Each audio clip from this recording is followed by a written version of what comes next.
Hi there, I'm your host McAuley Tucker, and you're listening to The McAuley Tucker Show, the podcast where I sit down with some of the most accomplished and fascinating individuals in the entertainment and business industry. From celebrities to industry leaders, our guests offer unique perspectives and inspiring stories that will educate and inform you. Join me as I sit down with my next guest to cover their humble beginnings, challenges they faced, as well as their accomplishments in life. You are bound to learn something new, so sit back and enjoy the interview.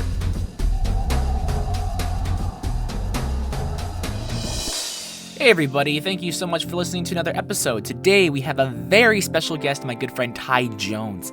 Ty Jones is a professional Ed Sheeran impersonator. If you don't know who Ed Sheeran is, he's a very, very, very famous and successful music artist. And Ty looks exactly like him, though you can't see it because this is a podcast and audio interview.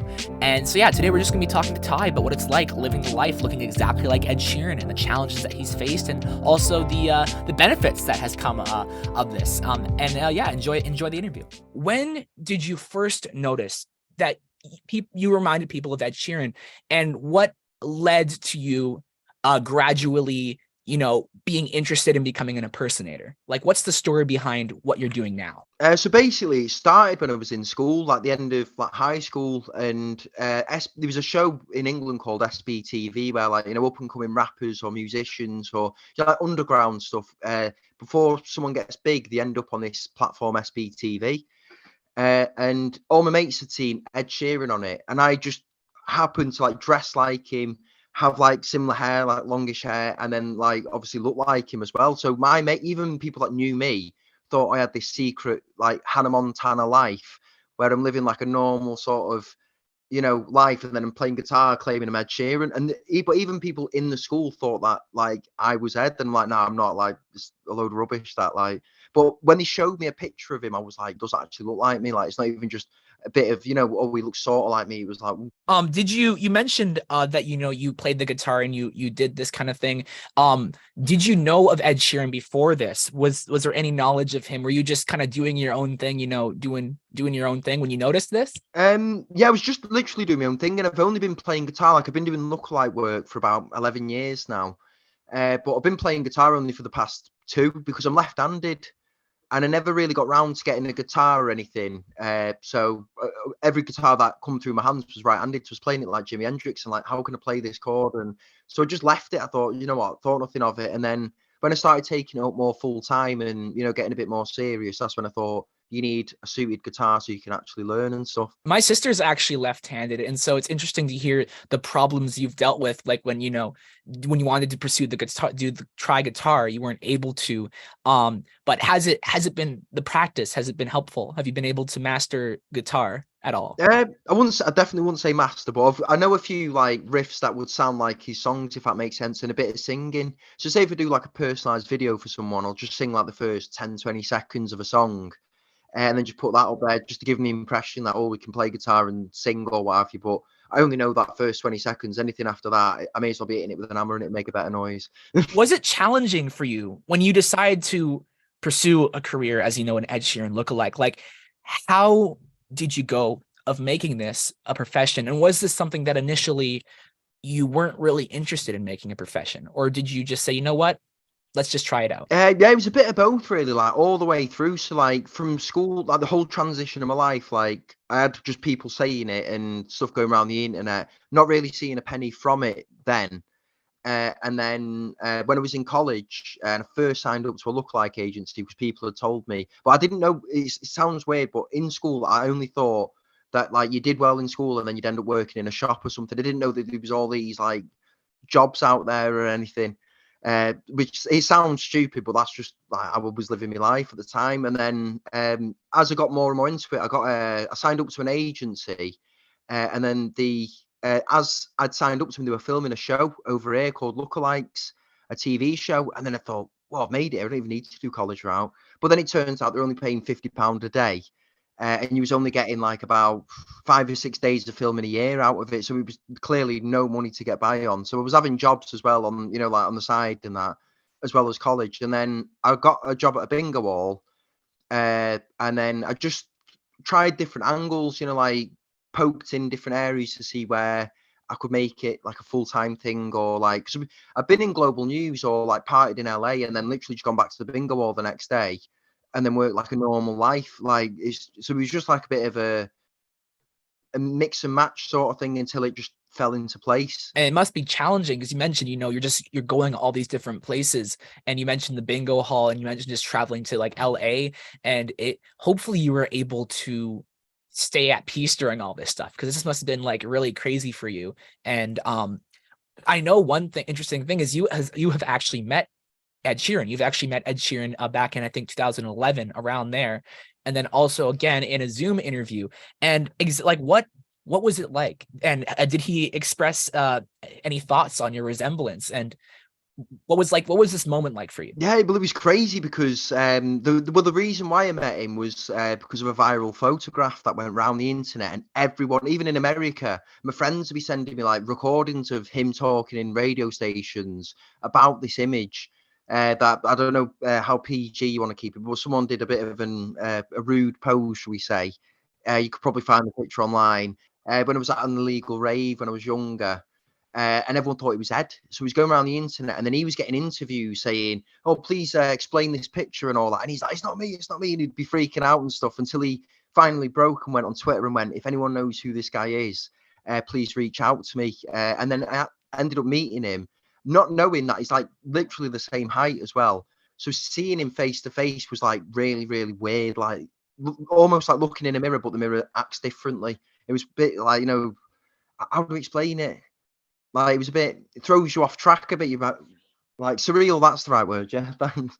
But yeah, it was a bit like that. Yeah. And that must have been really awesome being able to do that. And then you also later on in the future in a Zoom call. So it's kind of cool that you're able to also reconnect with who you're impersonating, and who and how I actually discovered you was, of course, through the YouTube video, the KSI fight. You've probably talked about this a lot, but what was this experience like for you? What was something that you took away from this experience? It was crazy, really, because it was so out of the blue, but such a big thing. It was like, November. It's like right before Christmas. And literally at the time, like, I was working at the bingo hall, and I was like, I've got no money. I've got a car that's rotten. Like, it was just a load of, stress, really. And then literally out of the blue, my agent phones me and says, "What are you doing on the weekend?" I was like, "I'm working." And I thought it's only going to be like a few £100 gig. It's not even worth getting it off work. So I'd have to, at the place that I was working at, you'd have to physically pay the people, the time to get it off, really, to shift swap. It was that desperate and understaffed. So I was just expecting that. And then he says, "You don't want to miss this. It's a massive gig with YouTubers in LA, and they're offering like a good bit of money to it as well." So I was like, "Well, I'm taking it straight away." But I literally did not sleep for about, because I found out on the Thursday, and I think I was flying out on the Saturday, I think it was, but for 2 days I didn't sleep. I was just buzzed. Got to the airport, flew all the way to LA, did the gig, and it was just like one massive, like almost like a blur, because it was that much of a change that like I couldn't, tell my head or my tail. I was just like, "Whoa, what's going on?" And then I got back and I thought, well, I've got some, decent money from that. Maybe you should pursue it a bit further and see where it goes, like promotion wise and stuff. And obviously, like, you found out from that, that it's like doing all right. Yeah. And I get like quite a bit of work from it. And it broke the internet. No, it didn't break the internet, but like news outlets were talking about it. Like in my research, I was like, wow, there's a lot of news outlets talking about you. And that must also be a very surreal experience too, because you're like, hey, there I am. That's me. And I just thought that was even cooler. The news was talking about this. What are some other interesting places that you've been, and specifically just the craziest places, like even just weird, like, oh, this is different. I don't know why I'm here. Most recently, it was literally about a month and a half, maybe 2 months ago. I went to Saudi Arabia for a gig, so that was like that was quite interesting. But the thing is, because I've got a newborn baby and a partner and everything, it was a bit like I'd been to Greece as well the summer, but it was horrible. It was like the worst thing to be away from your family, and it was just so. I asked them. I said, "Can the other half and the baby come as well?"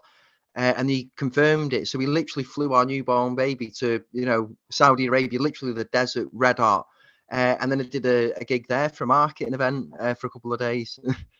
But say Saudi's quite a weird one. That's crazy. And that sounds like a really different experience because it's not every day that you're flying around to different places. When you're at these places and doing these things, do you ever go out and explore? Are you into exploring and checking out unique places and unique things? I am, yeah. I did urban exploring for quite a lot of years as well before, like, the Ed Sheeran stuff and things like that. So I'm quite adventurous in that respect anyway. But usually when my head goes into this space, if I have a gig on, it's a lot of pressure. Like, because I'm usually quite not much of a recluse, but I'm not someone that likes to throw themselves in the limelight, that much. Where like, you constantly like, got energy for everything. I'm usually someone that if I'm around a lot of people, I get my energy sapped there quickly, and it's like, right, I need a break. I need to chill on my own for a bit, sort of like very quick. So I'd explore and stuff, and then just see what that the culture's like and things. Because when I was in Saudi, the bellhops and everything noticed that I looked like Ed, so then they followed me up to the hotel room, and then they were literally knocking on every 5 minutes. And when that's when you want your sanctuary, that's when you want a bit of peace. I'm not. Like having a go at them. I don't blame them. You know what I mean? Like if you thought there was a big celebrity and you're like, working at your hotel job, you can have a nosy on, you'll get a selfie. So they were knocking on the door and they're bringing like these fruit baskets up, and they were bringing like these like decorative like meals from like the chef's kitchen and that. And then like they'd offer them and then get a picture and stuff. But it was literally like you wouldn't get 5 minutes peace in the hotel room because we're knock, knock, knock, knock, knock, knock. And it was just constantly until the owner found out about it. Contacted the guy that obviously contacted me to get the hotel sorted and accommodation and that. And he says, "I'm so sorry for this harassment. Would you like an upgrade?" But it was only a day left, so I thought may as well leave it, and then just left it. Goodness. And you mentioned in some reports that you aren't really able, like at the time, you weren't even able to go and get, groceries. You had to go in like the middle of the night sometimes to do that. Like, how long was that phase for you? Was that like for a period of time that you Basically still ongoing. Like I usually have a hat with me when I go out, and it sounds stupid, but when I wear the hat, I feel better, if that makes sense. Like I'm not going to get noticed as much, so it gives me that weird sense of security that like I can go about my day, not get minded, not forget something, not have any drama, just like get me whatever I need to do that day done. So I still go out like with a hat on or something where I'm a bit, and I'm always sort of underdressed. Like so I wear just, I mean I've got some joggers now with holes in them, like and I've just gone about my day like that. So if someone sees it, they're more like, oh, that's not Ed. Oh, sorry, he's got a phone call. But yeah, so I give off like vibes like that. Just then it stops the confusion and it stops like getting mithered in a way, too much, where you can sort of control and try and lead as much of a normal life. Because it's not like a mask that you can take off and leave on the side. It's with you all the time, 24/7. And when it's your job and it's how people interact with you, it is quite stressful in that respect. I get that. And it's also really encouraging that you're able to at least find a way to have that peace. And you said, just wearing a hat, you're like, wow, I can live this life that, that I guess I've wanted to live or I wish to live, and just, being at peace. You mentioned earlier in the discussion, impersonators. I discovered that a few days ago, actually, through research, this show, and I couldn't actually watch a lot of clips because I'm here in Canada. I don't know why, and it's kind of stupid. I wanted to see some of the clips, but how was this experience being in this show with other people who are also doing the same thing you are doing? It's quite surreal in a way because obviously, like when you're a lookalike, no one can really like sort of relate. So then when you meet people that are also lookalikes, you can sort of be like, oh, at first it was like that, like, and then you start to get comfortable with it more and stuff like that. But it was actually very strange that that show happened because I was watching TV with my mate. And they said there was this show in England called The Chicken Shop, and this Jack Sparrow come in, and he was like a funny character. And I said to him, I was having a laugh, and I said, I'm going to have a drink with him one night. 2 weeks later, he was on the set of Lookalikes. Odds are just like astronomical. Like never knew he existed, never knew anything, and it was the same guy. So like the odds of me actually having a drink after filming was like astronomical that I'd said it and it come true. That's absolutely crazy. And I also know that you mentioned earlier news outlets. I was watching I think it's the morning show or whatever it's called in the UK, but you were on the morning show, and like just all these outlets, and you're getting this publicity, and kind of going on to just question involving kind of the last question involving the Ed Sheeran impersonator work. Being an Ed Sheeran lookalike, what's one valuable thing you have taken away from all your experience? Trying to think. The one thing that I've really taken away is like, to be fair, thankfulness that I got to see that side of life because I wasn't the most popular kid in school. I was quite a lone wolf. And then so it was like, it wasn't obviously the best of times to be the lone wolf in school. And then all of a sudden, you're the most popular guy ever. And then like, it changes so drastically. Like, I'm thankful for that opportunity to actually see, the opposite side that you'd probably, question, but not really no, you realistically know that you wouldn't actually experience like a sort of celeb lifestyle in that respect. And I get that. It's really important to have things that you learn through these experiences and be able to for me, I find that through every experience in life, taking away something from it is always, the best. Outside of outside of the work that you do professionally, you have other interests. And what exactly are these other interests that you have outside of, being an impersonator? Countless ones. I like fishing. I love doing a bit of fishing and stuff. I feel like that's good for because obviously when you're working in like a lookalike life, fishing's the opposite. It's peace and sanctuary, and you're sort of got your alone time, which is like I feel like it's very healthy to have that as well. And you also were on UK Ninja Warrior. I saw that. What was that experience like? Because you do parkour, you enjoy parkour. Being able to actually outside of your impersonation work, be able to put that at practice. Yeah, it was quite crazy to be on that as well. But I don't know that I've always had like an array of hobbies. Like the list could go on and on. Like literally, this video could be like a day long, and it'd still be like not at the end of the list. But like every now and then, something will pop in my head, and then I'll develop like an obsessive like passion for it, and I'll just chase it and chase it and chase it. But then either another one will come on, or I'll just go off hobbies for a bit. And it's always been like I've always described it like this: like the hobby picks me, and I don't pick the hobby in a way. Like if that makes sense. Were you hoping to pursue a field in engineering since you you went to school for it? Was that one of your initial dreams, or was that just something that you thought, hey, let's just take this course and see how I enjoy it? Yeah, like I didn't really have like a number. Like I said earlier, like when I was in school, I didn't have any idea of job prospects. So I just thought you work in a supermarket and that's that. There wasn't like anything.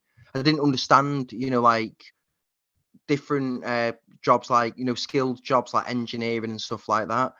Because it helped me dad with like scrap metal and stuff, and just like normal everyday jobs and stuff, cash in hand jobs and things like that, little help out and stuff. So when I got the choice to go to college, I just picked engineering just off chance, and it turned out that I was actually quite good at it, to the point where like the tutor pulled me off to one side and he was like, "You're gifted," and I've done like half the year's work in like all the year's work in half, and I was just like messing about with projects and stuff like that. But I don't know, I've always struggled with concentration. My maths wasn't good, and I wanted to work on an oil rig. That was like my dream job, but with having diabetes, I couldn't really, get a job like that. They wouldn't let anyone on a rig or somewhere like that to work. So I just sacked it out the window and just went with the flow of life, really. That's really too bad that, a lot of these things couldn't work out for you, but it's really what I took away from what you said there was just really interesting that you're able to try your hand at tons of things. And that's what I do. As mentioned earlier, I love trying out new things, whether it be music, videos, or even just interviewing people. And guess kind of like the final question that I'd love to, I ask this question to all my guests at the end of the interview. What's one thing that you want to pass on to any one of the listeners listening right now? I know you talked about one thing that you learned as an impersonator, but what's something that you want to pass on to the listeners? One thing I could say is just do whatever you feel is right to do in whatever path you want, and don't let anyone deter you. And just literally be happy and never, have any regrets in whatever choice you make. A mistake isn't a mistake; it's a lesson. And there's many lessons in life. So never, beat yourself up, chase your dreams, and just keep your head, above water. Awesome. Well, thank you so much. Thank you so much, Ty, for coming on the show to talk.